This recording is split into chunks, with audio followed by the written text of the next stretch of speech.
धन्यवाद, धन्यवाद, धन्यवाद, धन्यवाद, धन्यवाद, धन्यवाद। Thank you, thank you, thank you, thank you. जीवित तो महान सामर्थी परमेश्वर, हम आपका हृदय से धन्यवाद करते हैं आपके प्रेम और अनुग्रह के लिए, आपकी अद्भुत योजनाओं के लिए, आपके पवित्र वचन के लिए और सहायक के लिए, पवित्र आत्मा के लिए। प्रभु हम आपका धन्यवाद करते हैं। आपने हमें हमारे आत्मिक जीवन के लिए सब कुछ अवेलेबल किया, हम आपका धन्यवाद करते हैं। प्यारे प्रभु, आपके अनुग्रह के लिए जो हम सबके जीवन में आप बनाए रखते हैं, हम आपका धन्यवाद करते हैं।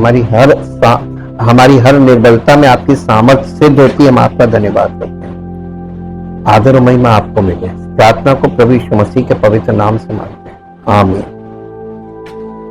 Praise the Lord. जय मसीह की। हम परमेश्वर का धन्यवाद करते हैं क्योंकि वो महान सामर्थी परमेश्वर है।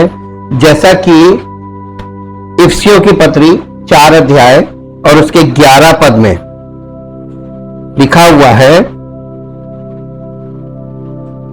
क्या लिखा है?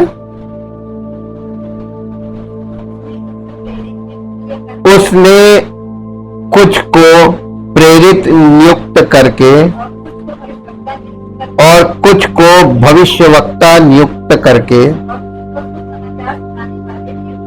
और कुछ को सुसमाचार सुनाने वाले नियुक्त करके और कुछ को रखवाले और उपदेशक नियुक्त करके दे दिया। उसने नियुक्त कर दिया, दे दिया। किसको दिया? कलीसिया को। कलीसिया को दे दिया। इसका मतलब वही है जिसने कलीसिया को ये वरदान दिए, प्रेरित, भविष्यवक्ता, सुसमाचार प्रचारक, पास्टर और शिक्षक। यानी पास्टर ही शिक्षक है और उसका काम सेवकाई में शिक्षा देना है। और वो शिक्षा कहां से देगा? पास्टर का कनेक्शन कहां से होना चाहिए? नहीं, प्रेरित, भविष्यवक्ता ये कहां पाए जाते हैं? आज के युग में बाइबल में यहां पाए जाते हैं। और पास्टर अगर यहां से कनेक्टेड नहीं है तो शिक्षा क्या देगा? क्या देगा शिक्षा? कोई शिक्षा बाकी है? इसलिए हमको ये ध्यान देना चाहिए कि परमेश्वर के वचन के आधार पर सारी चीजें उसके वचन के आधार पर टिकी हैं। कलीसिया का आधार प्रभु यीशु मसीह, प्रभु यीशु मसीह भी वचन है।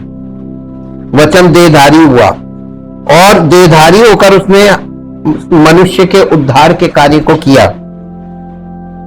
अब हम लोग इस विषय में थोड़ा सा आगे बढ़ते हैं। 1 कुरिन्थियों 12 अध्याय और उसका 28 पद पढ़ेंगे। 1 कुरिन्थियों 12 अध्याय 28 पद।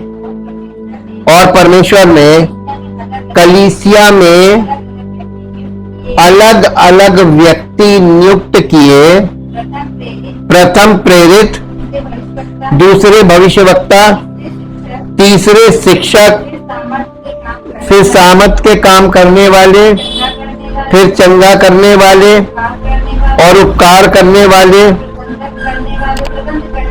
और प्रबंध करने वाले और नाना प्रकार की भाषा बोलने वाले।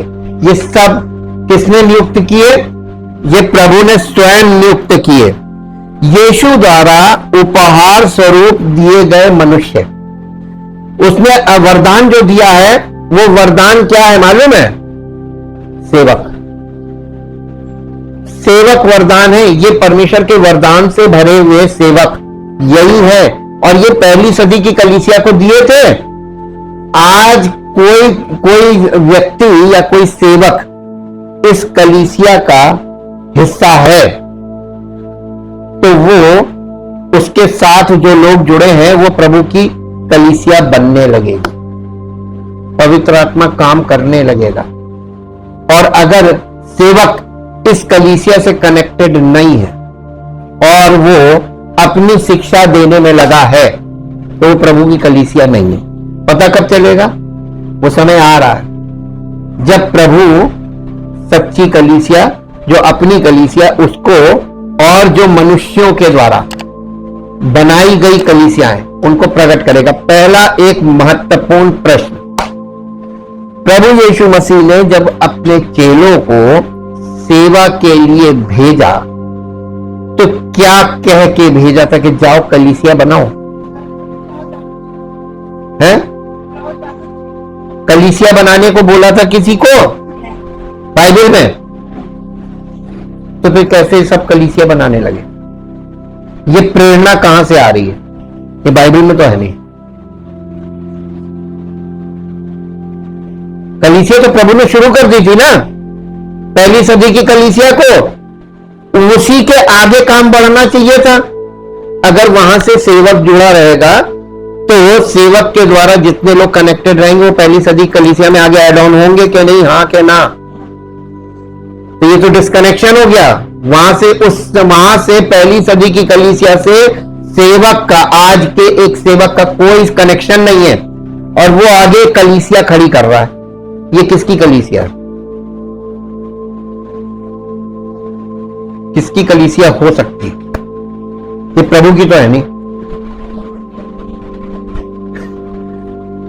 ये समझने वाले प्रश्न हैं जो आपके सामने रखे। हमारा पहला सिंपल क्वेश्चन है, प्रभु यीशु मसीह ने अपने सेवकों को, जब प्रेरितों को सेवा के लिए भेजा, लिखा है अपोस्टल मतलब बाय, सेंट बाय, पर प्रभु की ओर से भेजे गए लोगों को उसने क्या कह के भेजा था? उन्हें करना क्या था? नहीं मालूम तो मेरे साथ निकाल लीजिए जल्दी से मत्ती रचित सुसमाचार, मत्ती रचित सुसमाचार और उसका 28 अध्याय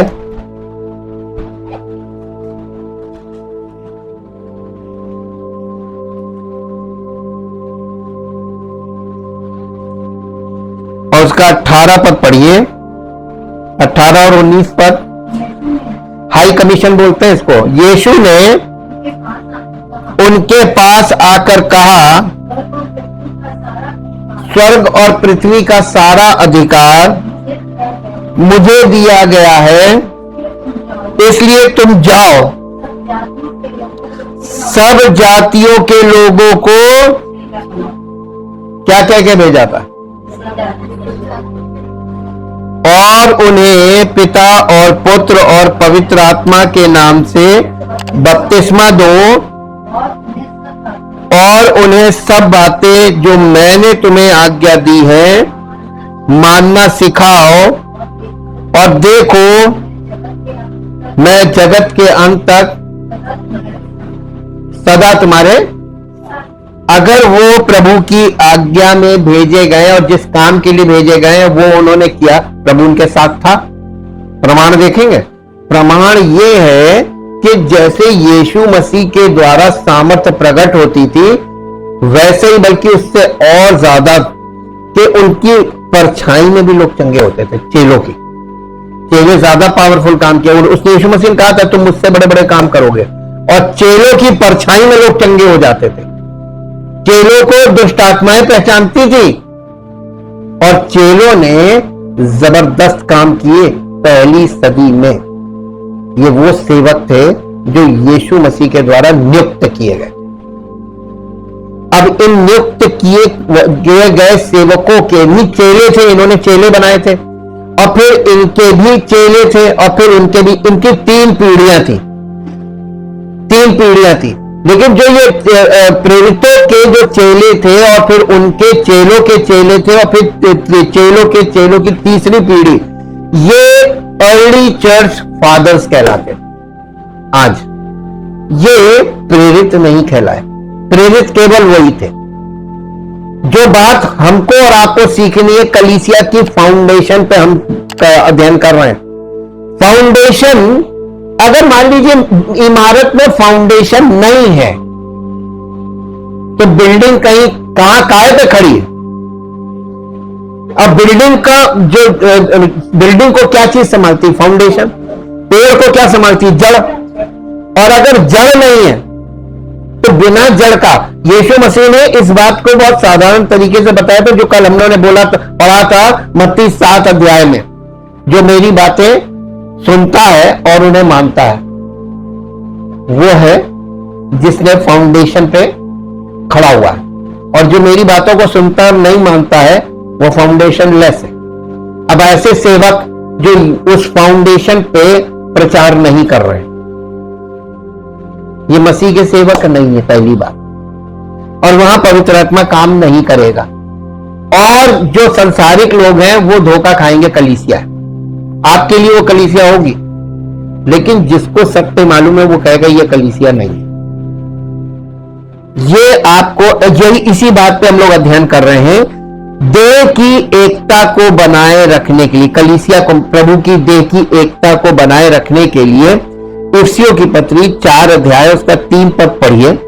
इफिसियों की पत्री 4 अध्याय और उसका 3 पद।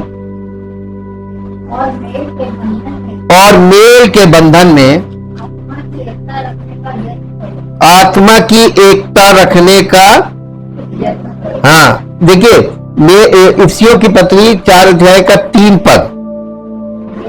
और मेल के बंधन में आत्मा की एकता रखने का यत्न करो। और चौथा पद पढ़िए, एक ही देह, प्रभु की यानी एक ही कलीसिया है और एक ही पवित्र आत्मा है। जैसे तुम्हें जो बुलाए गए थे वो अपने बुलाए जाने से एक ही आशा है, एक ही प्रभु है, एक ही विश्वास, एक ही बपतिस्मा, और सबका एक ही परमेश्वर और पिता है, जो सबके ऊपर और सबके मध्य में और सब में है। देखिए, एक है सब कुछ, एक। लेकिन आप संसार में जब देखेंगे, वास्तविकता आपके सामने क्या है? आपको ढेर सारे बपतिस्मे देखने को मिलेंगे, ढेर सारी शिक्षाएं देखने को मिलेंगी, ढेर सारी संस्थाएं देखने को मिलेंगी। और इस तरीके से आप जब हर कलीसिया, हर डिनोमिनेशन में जाके देखेंगे तो ढेर सारी आत्माएं भी मिलेंगी। तो ये कहां से वर्जन आ गए? यहां पर प्रेरित पौलुस कलीसिया को, इफिसियों की कलीसिया को बता रहा है एक है, सब कुछ एक है। वो एक में लोग नहीं दिख रहे हैं, आज सब बटे हुए। प्रभु ने इफिसियों 4 अध्याय के 3 पद से मसीह ने प्रतिभाशाली लोगों को विविध उपहार दिए, यानी वरदान। इस प्रकार हम मसीह की देह यानी कलीसिया के विरोधाभास को देखते हैं, जो अलौकिक एकता की स्थापना में अलौकिक विविधता को प्रकट करता है। यानी डिवाइन डाइवर्जेंस हमको देखने को मिल रहा है, विविधता दिखाई दे रही है। इसलिए इस पत्री में, इफिसियों की पत्री में पौलुस ने 5 प्रकार के सेवकों की सूची दी है, जिन्हें मसीह ने अपनी कलीसिया को दिया है। इनमें से पहले घुमंतु सेवक हैं। घुमंतु का मतलब जो घूम घूम के प्रचार करते, स्थिर नहीं रहते, जिसमें उसमें है प्रेरित, भविष्यवक्ता और सुसमाचार प्रचारक, जिसे इवेंजलिस्ट बोलते हैं, जो जहां भी अवसर पाते थे वहां प्रचार करते थे। जबकि पास्टर और शिक्षक एक विशिष्ट स्थान से जुड़े होते थे।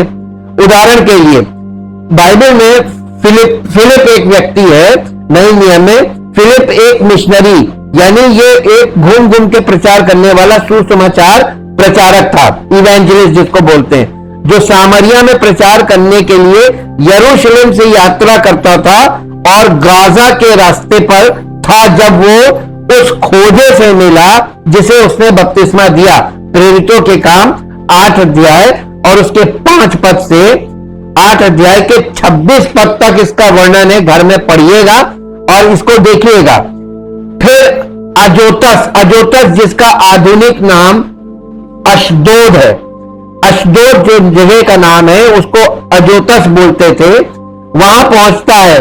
वहां से गुजरता हुआ सभी शहरों में सुसमाचार का प्रचार करता है, जब तक कि वो कैसरिया नहीं पहुंच जाता। प्रेरितों के काम 8 अध्याय के 40 पद में, जब ये सेवा में निकल जा रहा था सुसमाचार प्रचार करता हुआ, तो इसने खोजे से इसकी मुलाकात हुई, उसको बपतिस्मा दिया। उसका बहुत लंबा विवरण है, वो आप पढ़िएगा, जो 8 अध्याय 5 पद से 8 अध्याय 26 पद तक आप पढ़ के देख सकते हैं।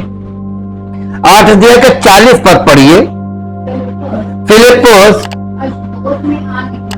अशदोद में आइए, ये घूमता हुआ प्रचार करता हुआ अशदोद में आ निकला, और जब तक कैसरिया में ना पहुंचा तब तक नगर नगर सुसमाचार सुनाता गया। ये इवेंजलिस्ट था, ये सुसमाचार प्रचारक था, ये बिल्कुल सही और सटीक और सच्चा था। कोई केवल अनुमान लगा सकता है कि शायद भविष्यवक्ताओं ने विश्वासियों को और प्रचारकों ने अविश्वासियों को प्रचार किया, जबकि प्रेरितों ने दोनों को संबोधित किया। देखिए, ये जो यहां पे जो भविष्यवक्ता थे पुराने नियम में, ये किसको प्रचार करते थे? भविष्यवक्ताओं ने विश्वासियों को प्रचार किया। तो पुराने नियम के भविष्यवक्ता विश्वासियों के लिए, वो चाहे यहूदी हो और चाहे कलीसिया के अन्य जाति के लोग, ये दोनों को जो प्रचारक है दोनों के लिए, वो है भविष्यवक्ता। अब आपको एक चीज का अनुमान नहीं, अभी भविष्यवक्ता बहुत हार्ड बोलते थे, वो आपकी कलई उतार के रख देते थे कि तुम झूठे हो, तुम्हारी ये कमी, आपकी कमियों को उजागर करते थे, वो थे भविष्यवक्ता।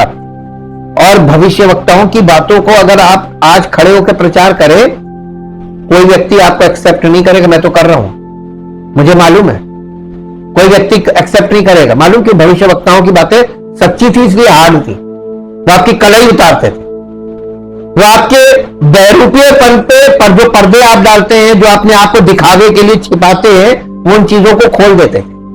ये भविष्यवक्ताओं का काम था, और इसीलिए लिखा भविष्यवक्ता विश्वासियों को प्रचार करते थे, और अविश्वासियों को कौन प्रचार करता था?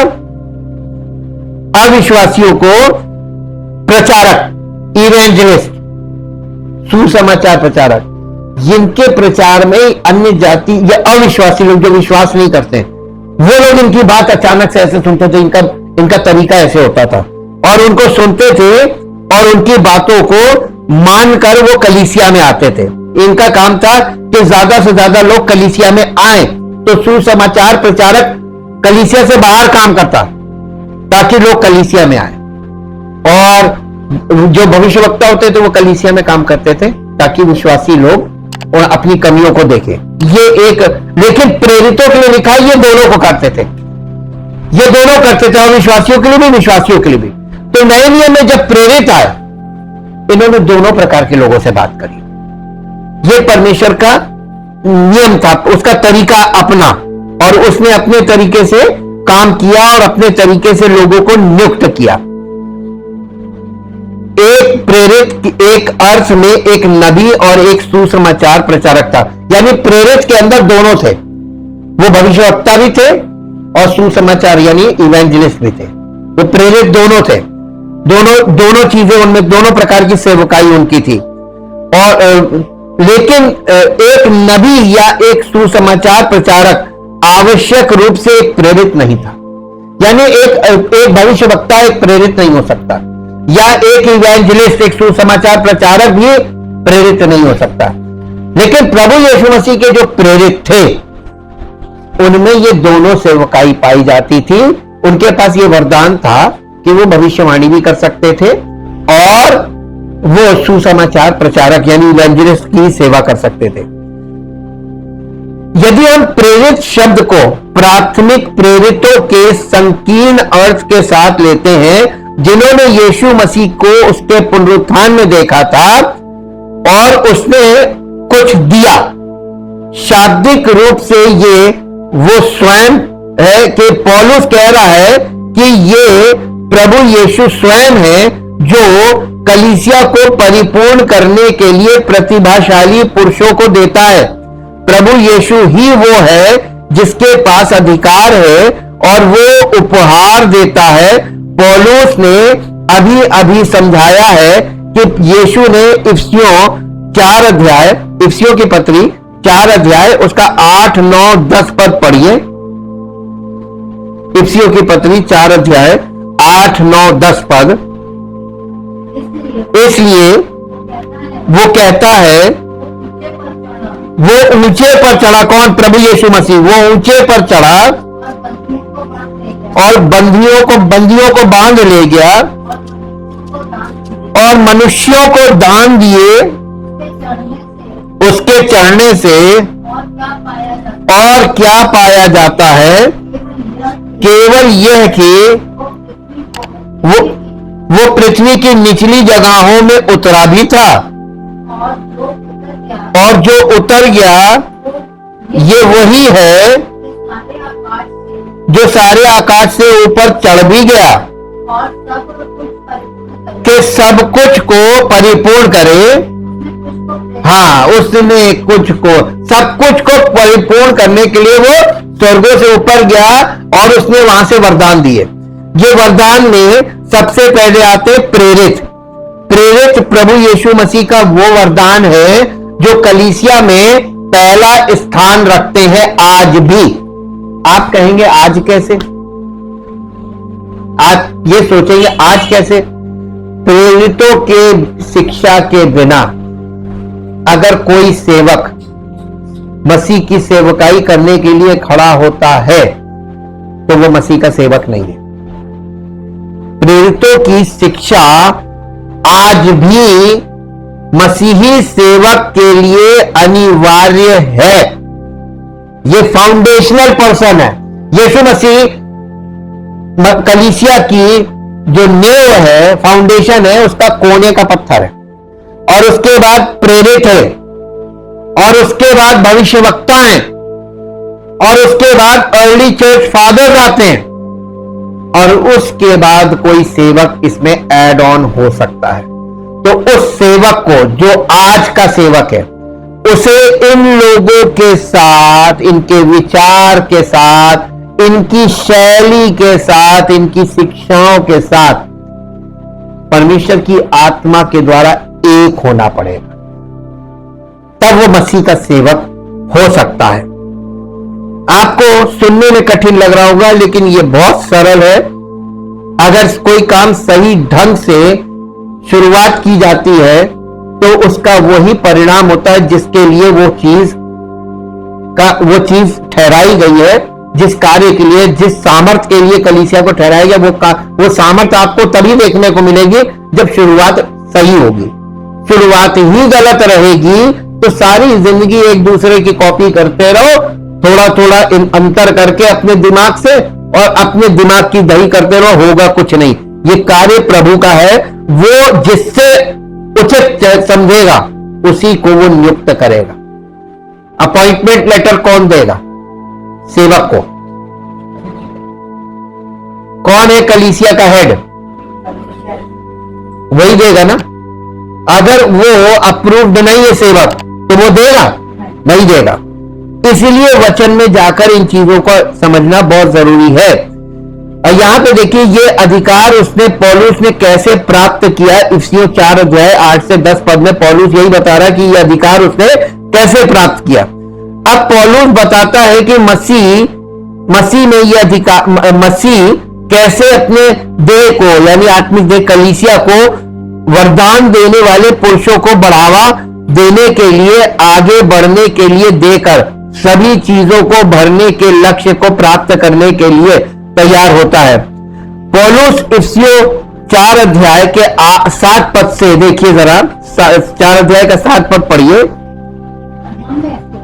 पर हम में से हर एक को मसीह के दान के परिमाण के अनुसार अनुग्रह मिला। क्या मिला है? वरदान नहीं मिला, अनुग्रह मिला है। इसलिए वो कहता है, वो ऊंचे पर चढ़ा, बंदियों को बांध ले गया और मनुष्यों को दान दिए। मनुष्य को नहीं, मनुष्यों को दान दिए। ये कौन से मनुष्य हैं? ये पहली सदी की कलीसिया की बात हो रही है। इफिसियों की कलीसिया को ये पत्री लिखी जा रही है। आप पढ़ने वाला इसमें अपने आप को ना यहाँ पे जो लेके हमको कहा जा रहा है ना, ये कलीसिया को पत्री लिखी जा रही है और वो अपना मुख्य विचार ये 7वें पद से उठा रहा है और 8 और 10 पद को छोड़ दे जो उसके निरंतर विचार को दर्शाता है। लेकिन हम में से हर एक को मसीह के उपहार के अनुसार अनुग्रह दिया गया था और उसने कुछ को प्रेरित के रूप में दिया। यहां पौलुस व्यक्तिगत आध्यात्मिक उपहारों पर नहीं बल्कि उन प्रतिभाशाली व्यक्तियों पर ध्यान केंद्रित करता है जिन्हें मसीह ने कलीसिया को दिया है। ध्यान दें कि इनमें से प्रत्येक पदनाम किसी न किसी तरह से परमेश्वर के वचन की घोषणा से जुड़ा हुआ है। कुछ के माध्यम से यह प्रकट होता है कि सभी के माध्यम से यह घोषित और सिखाया जाता है जो उद्धार के संबंध में वृद्धि में वचन के शुद्ध दूध। पहला पत्रस 2 अध्याय उसका 2 पद पढ़िए। पहला पत्रस 2 अध्याय उसका 2 पद यहां इस प्रकार से लिखा हुआ है, नए जन्मे हुए बच्चों के नाई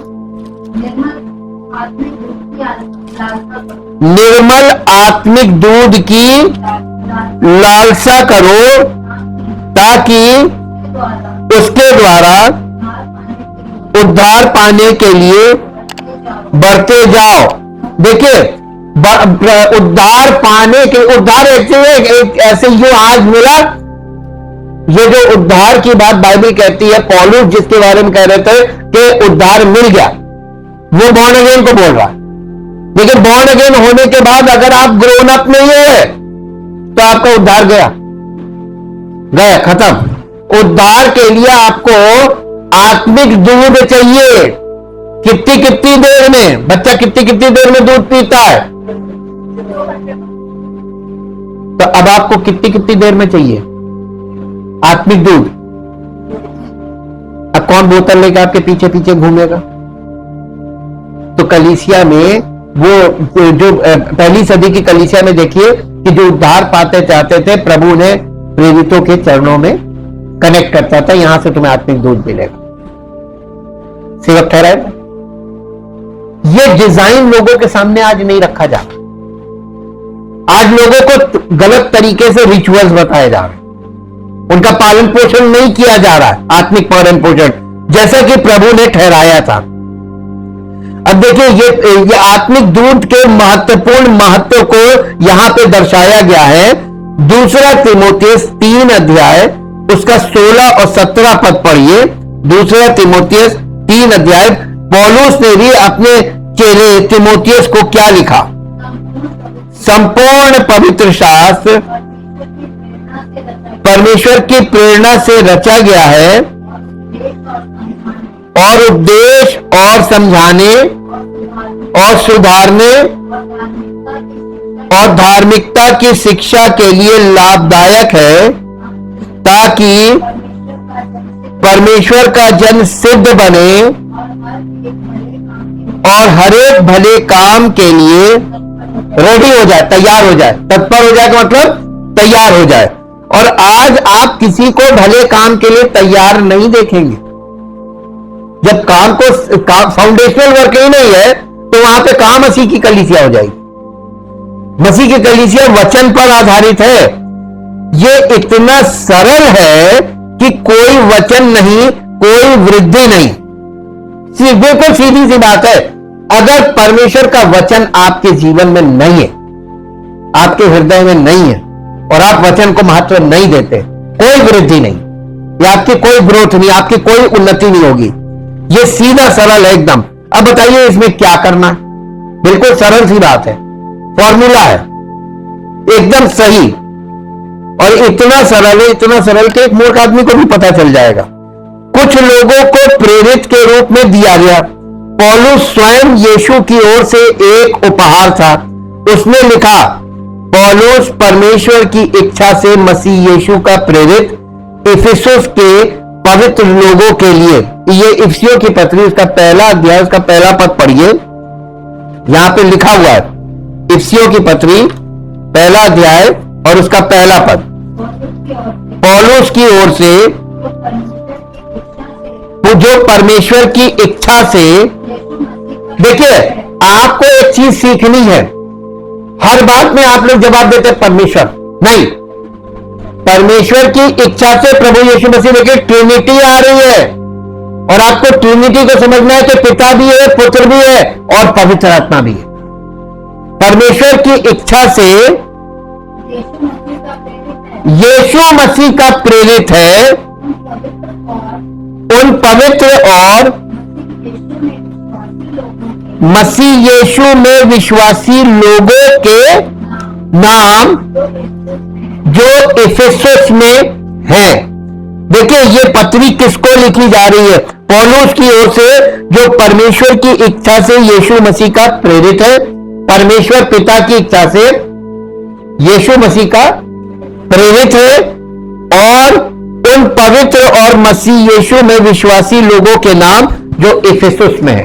इफिसुस एक शहर का नाम था, इस शहर के नाम से ये कलीसिया का नाम पड़ा इफिसुस की कलीसिया। अब यहां पे देखिए पौलुस परमेश्वर की इच्छा से मसीह यीशु का प्रेरित। अब इसके बाद पौलुस ने रोमियो को ये लिखते हुए पत्र लिखा और उसमें क्या लिखा? रोमियो की पत्री पहला अध्याय उसका पहला पद। इसकी पत्रियों में जब आप पढ़ेंगे तो ये शुरुआत कैसे करता है? पौलुस की ओर से जो यीशु मसीह का दास है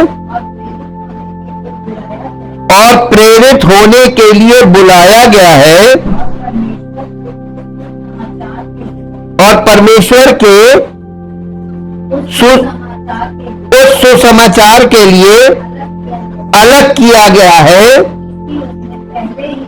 जिसकी उसने पहले ही से अपने भविष्यवक्ताओं के द्वारा पवित्र शास्त्र में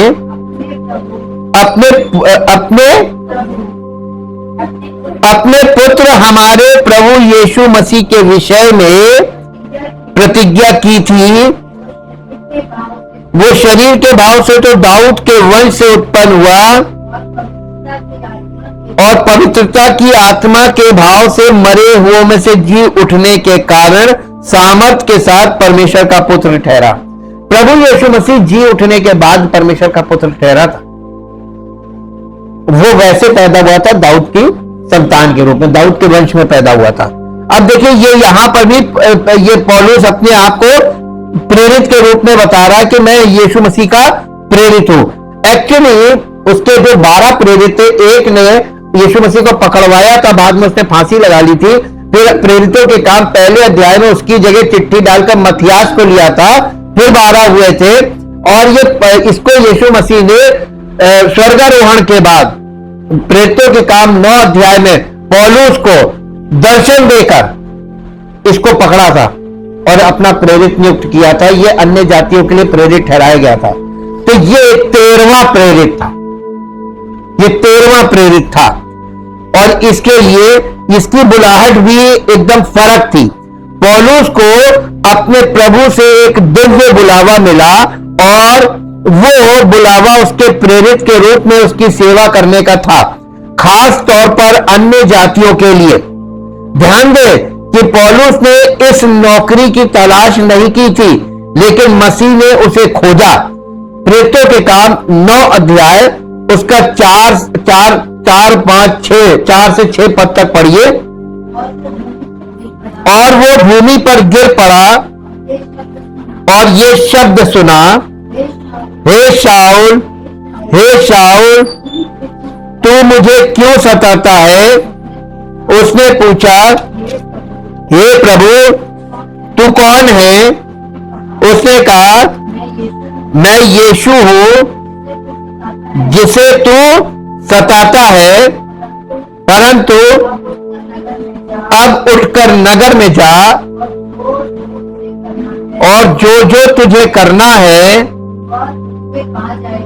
वो तुझसे कहा जाएगा।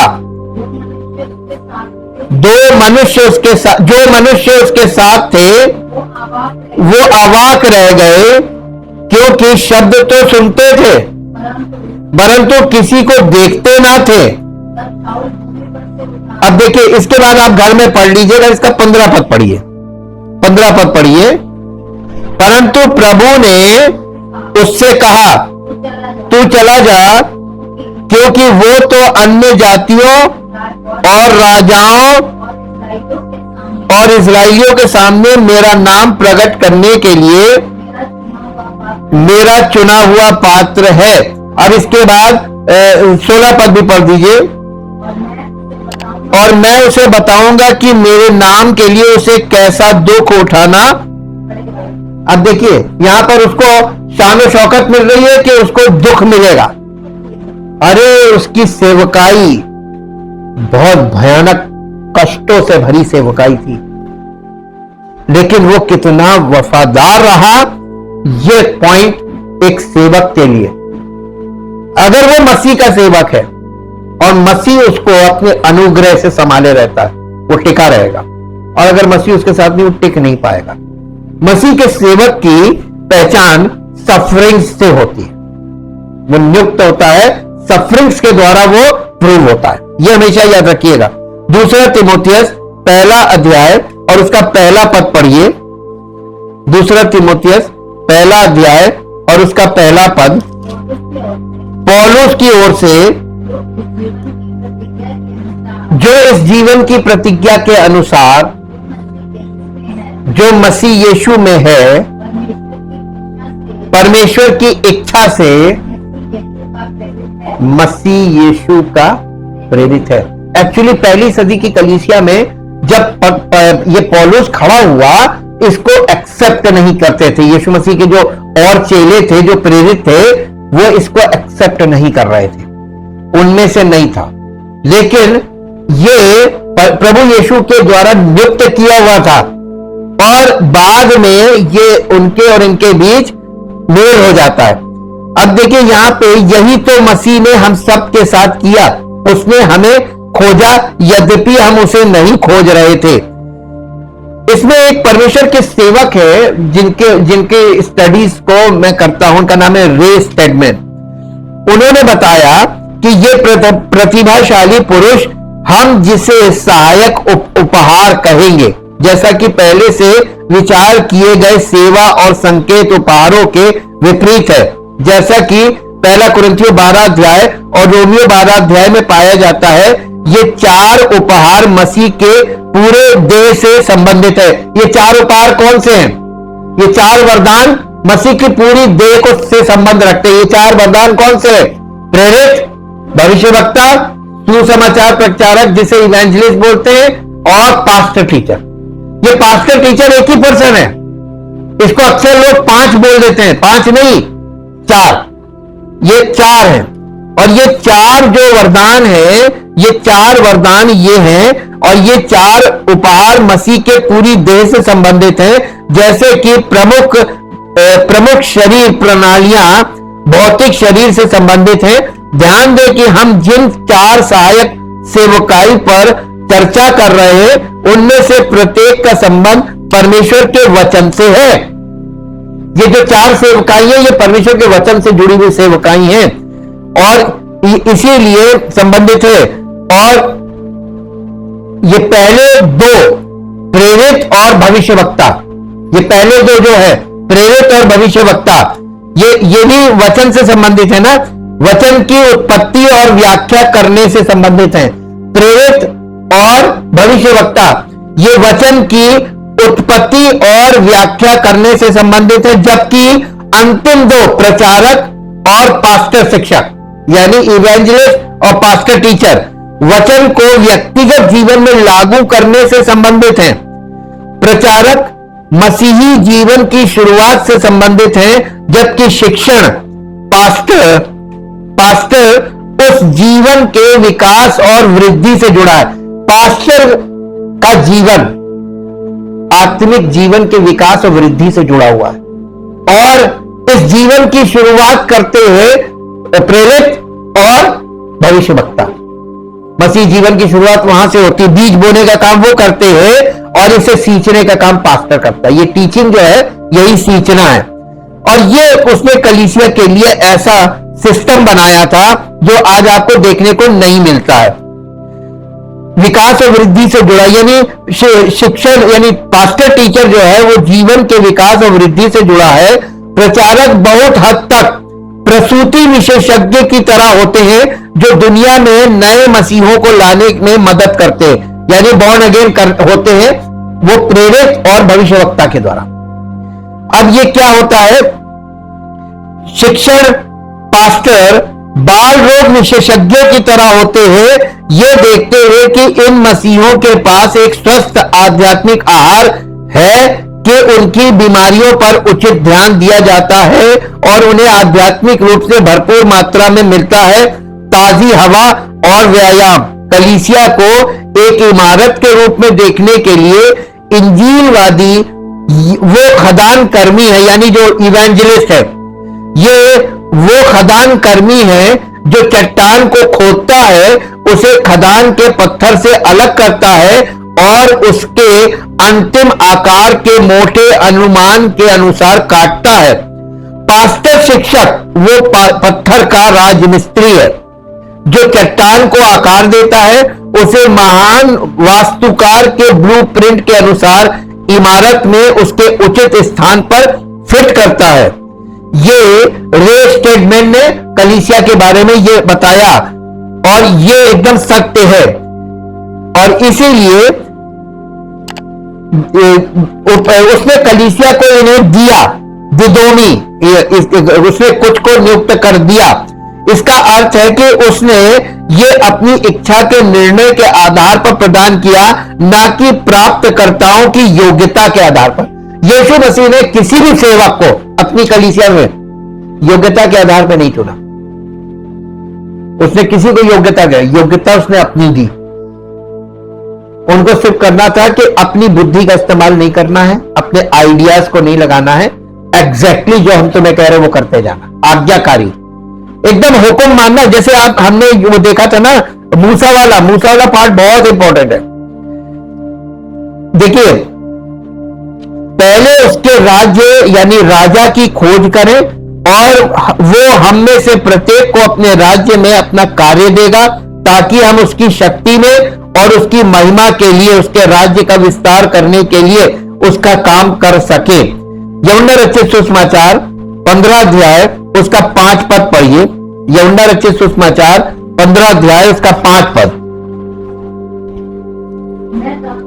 मैं दाख लेता हूं, तुम डालिया हो, जो मुझ में बना रहता है और मैं उसमें, वो बहुत फल फलता है। बस देखिए, ये एक कनेक्शन है, वो दाखलता है और डाली और दाखलता का अगर आपस में कनेक्शन नहीं होगा, ये केवल कल्पना से कनेक्शन नहीं करना है, हम तो प्रभु में हैं, या कल्पना कर रहे हैं। आप कलीसिया से जुड़े होते, सच्ची कलीसिया से जहां आधार है, ये आधार हम इसीलिए बता रहे, अगर आप ऐसी कलीसिया से जुड़े, ऐसी शिक्षा से जुड़े जो प्रेरितों की शिक्षा से जुड़ा हुआ सेवक है, वह भविष्यवक्ताओं की शिक्षा से, यानी कुल मिला के बाइबल की शिक्षा से जुड़ा हुआ सेवक है और वो उसी शिक्षा को आगे बढ़ा रहा है, तो आप मसीह की कलीसिया का हिस्सा है। तब आप दाखलता और डाली तभी बनेंगे जब आप उससे जुड़े रहे। आप जुड़े नहीं रहेंगे तो आप डाली नहीं है। प्रेरित एपो से अपोस्टोलस, यानी ग्रीक में प्रेरित को अपोस्टोलोस बोलते हैं। अपोस्टोलोस यानी आगे भेजना, एपो का मतलब है से और स्टेलो का मतलब है आगे भेजना, किसी दूसरे द्वारा भेजे गए व्यक्ति को दर्शाता है, अक्सर दूसरे का प्रतिनिधित्व करने और उसके कार्य को पूरा करने के लिए एक विशेष आदेश के साथ। ये एक प्रतिनिधि है, आयुक्त है, राजदूत हो सकता है, जिसे किसी मिशन या आदेश या कमीशन पर भेजा जाता है और उसे भेजने वाले के अधिकार के साथ भेजा जाता है। अब आप बताइए, ये जो यीशु मसीह के चेले थे प्रेरित, पवित्र आत्मा जब उतरा है, ये उनके ऊपर अधिकार आ गया था। ये अधिकार एकदम यीशु मसीह कैसे काम करता था वैसे ही चेले काम कर रहे थे। और इसीलिए देखिए, उनके लिए बोला गया प्रेरितों के लिए कि तुम जिसको क्षमा करो, जिसके पाप तुम क्षमा करोगे उसके पाप क्षमा होंगे, जिनके तुम रखोगे उनके रखेगा। प्रेरितों के पास अधिकार है, लेकिन एक पास्टर के पास अधिकार नहीं है, एक इवेंजलिस्ट के पास अधिकार नहीं है। यह अधिकार किसके पास है? प्रेरितों के पास है। और अगर प्रेरितों की शिक्षा पे कलीसिया नहीं चल रही है, उसका सेवक नहीं चल रहा है, तो उस कलीसिया में पापों की क्षमा मिलेगी? नहीं मिलेगी। सीखने वाली चीज है, जड़ की बात है। जब जड़ होगी तभी तो फल होगा, जड़ ही नहीं तो फल कहां से? ये यहां पर हम लोगों को जानकारी मिल रही है और ये बहुत इंपॉर्टेंट जानकारी है। ये आधिकारिक तौर पर पद या कार्य के लिए नियुक्त किया गया था। प्राथमिक प्रेरित वे थे जिन्होंने यीशु को देखा था और उनका आदेश और अधिकार प्राप्त किया था। द्वितीयक यानी उसके बाद प्रेरित प्राथमिक प्रेरितों से जुड़े हुए लोग थे, जिन्हें हम अर्ली चर्च फादर्स बोलते हैं, जुड़े हुए लोग थे, जैसे बरनबास जैसे लोग, जिनका जो पहली लाइन है वो आपको प्रेरितों के काम 14 अध्याय का 14 पद पढ़ के देख सकते हैं। वहां ये पहली लाइन आपको मिलेगी। एक नाम है बरनबास, एक नाम आपको मिलेगा बरनबास, 14 अध्याय का 14 पद, प्रेरितों के काम 14 अध्याय 14 पद। परंतु बरनबास और पौलुस प्रेरितों ने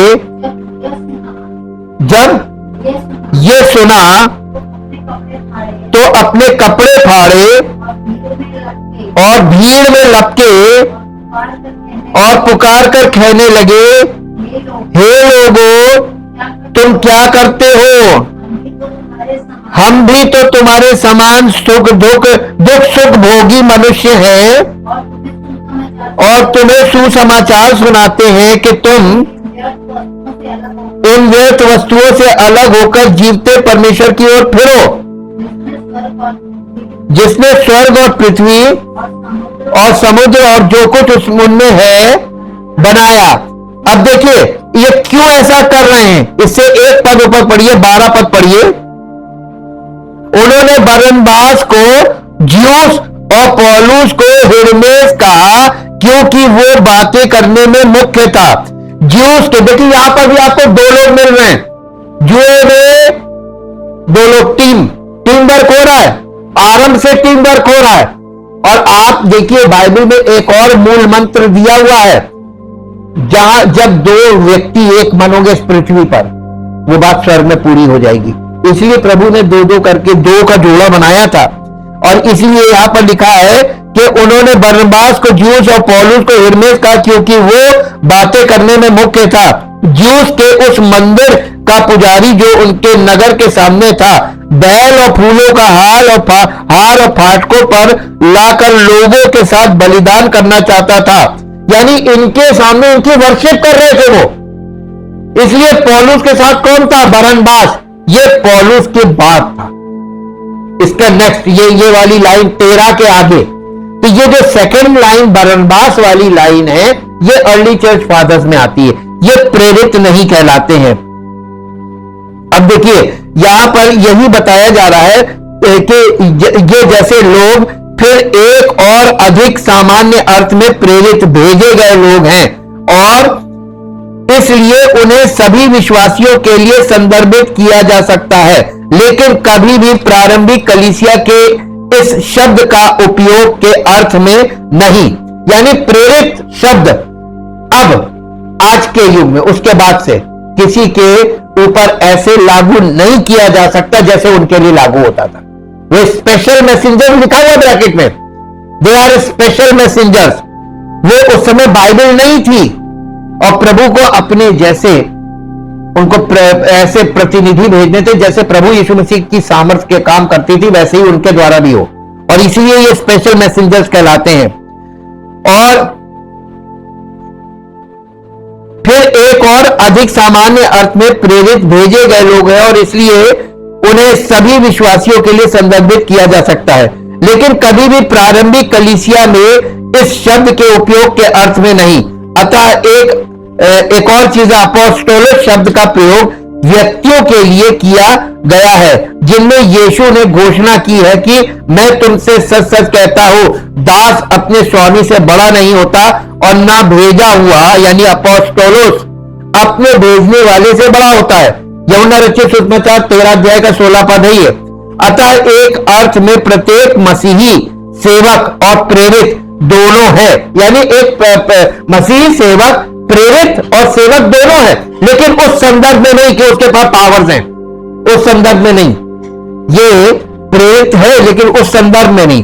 अपोस्टोलस का उपयोग मुख्य रूप से 13 पुरुषों यानी 12 जिनमें यहूदा की जगह मथायस और पौल थे के लिए एक विशिष्ट और अद्वितीय शीर्षक के रूप में किया जाता है, जिन्हें मसीह ने व्यक्तिगत रूप से चुना और आधिकारिक रूप से सुसमाचार की घोषणा करने और प्रारंभिक कलीसिया का नेतृत्व करने के लिए नियुक्त किया।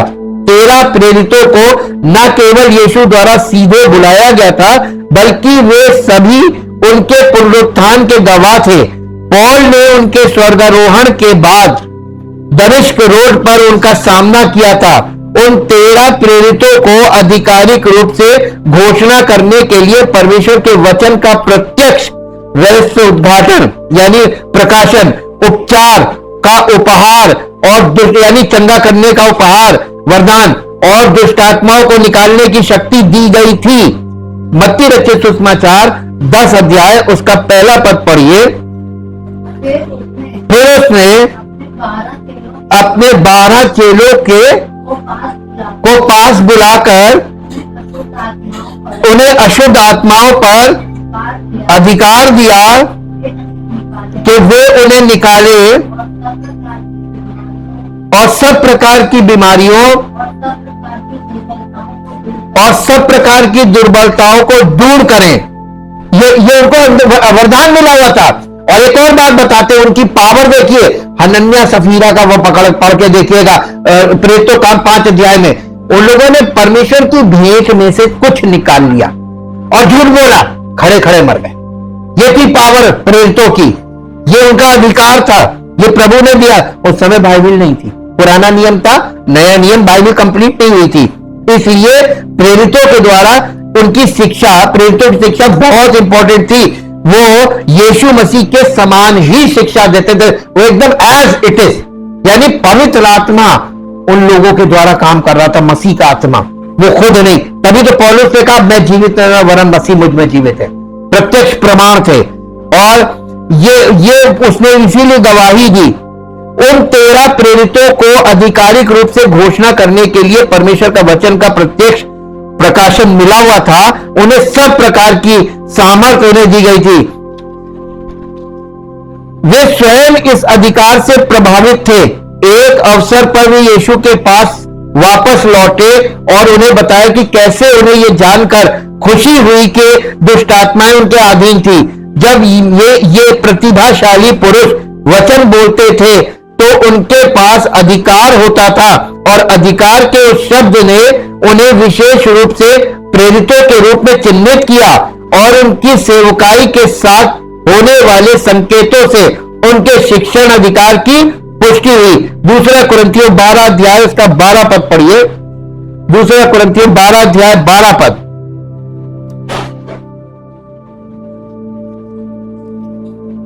दूसरा कुरिन्थियों 12 अध्याय 12 पद जी। प्रेरित के लक्षण भी तुम्हारे बीच सब प्रकार के धीरज सहित चिन्हों और अद्भुत कामों और सामर्थ के कामों से दिखाए गए। ये थे उनका अधिकार, उनके पास जो सामर्थ थी और इसीलिए वो इस अधिकार के साथ यानी मसीह का अधिकार उनके पास था और उनके अधिकार, शिक्षण अधिकार की पुष्टि हुई। इस प्रकार प्रेरितों की शिक्षाएं और लेखन कलीसिया की नींव बन गए और उनका अधिकार स्थानीय विश्वासियों के निकायों से आगे बढ़कर संपूर्ण विश्वासी संसार तक फैल गया। और इसीलिए अब इस तरीके से आप देखते हैं तो ये आधार बन गए। यीशु मसीह कोने के सिरे का पत्थर है, उसके बाद कौन है? प्रेरित। तो यीशु मसीह की शिक्षा, प्रेरितों की शिक्षा और भविष्यवक्ताओं की शिक्षा, ये तीन शिक्षाएं तो सेवक के जीवन में, मसीह के सेवक के जीवन में लागू होनी है। तब वो वही शिक्षा जब आगे बढ़ेगी पवित्र आत्मा के द्वारा, तब मसीह की कलीसिया है। Thank you, thank you, thank you Lord.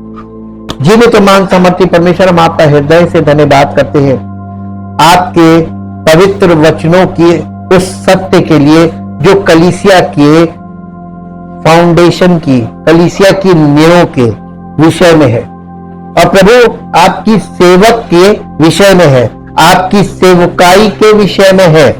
हाँ प्रभु, ताकि आज के लोग जो आपके वचन को अच्छी तरीके से न जानते हैं, न समझते हैं, ये लोग धोखे खा रहे हैं, ठोकर खा रहे हैं और इधर से उधर भटक रहे हैं। प्रभु आपका अनुग्रह लोगों पर बना रहता है। आपको ऐसे सेवक चाहिए जो आपकी आत्मा की अगुवाई में, आपकी इच्छा के अनुसार उन लोगों के लिए जिनको आपने अपने लहू से मोल लिया है, उनको आपकी पवित्र आत्मा की सामर्थ्य में होकर, सच्चाई से परिपूर्ण होकर उस जीवन का संचार उनके जीवन में करें, उनकी आत्मिक भूख और प्यास को मिटाने का काम करें, उन्हें आत्मिक भोजन देने का काम करें, ताकि प्रभु उनका आत्मिक रूप से पालन पोषण हो सके और वो आत्मिक रूप से परिपक्व होकर आपकी महिमा के पात्र बन सके। इसके लिए प्रभु आप कार्य करना चाहते हैं। आपको ऐसे सेवकों, ऐसे समर्पित सेवकों की आवश्यकता है। हम आपका धन्यवाद करते हैं प्रभु। यहां से जुड़े हर व्यक्ति का जीवन ऐसा हो प्रभु कि वो समर्पित सेवक बन जाए और आपकी इच्छा उसके जीवन से भी पूरी हो और आपकी महिमा प्रकट हो। सारी महिमा आपको मिले। इस प्रार्थना को प्रभु यीशु मसीह के नाम से मांगते हैं, आमीन। Praise the Lord.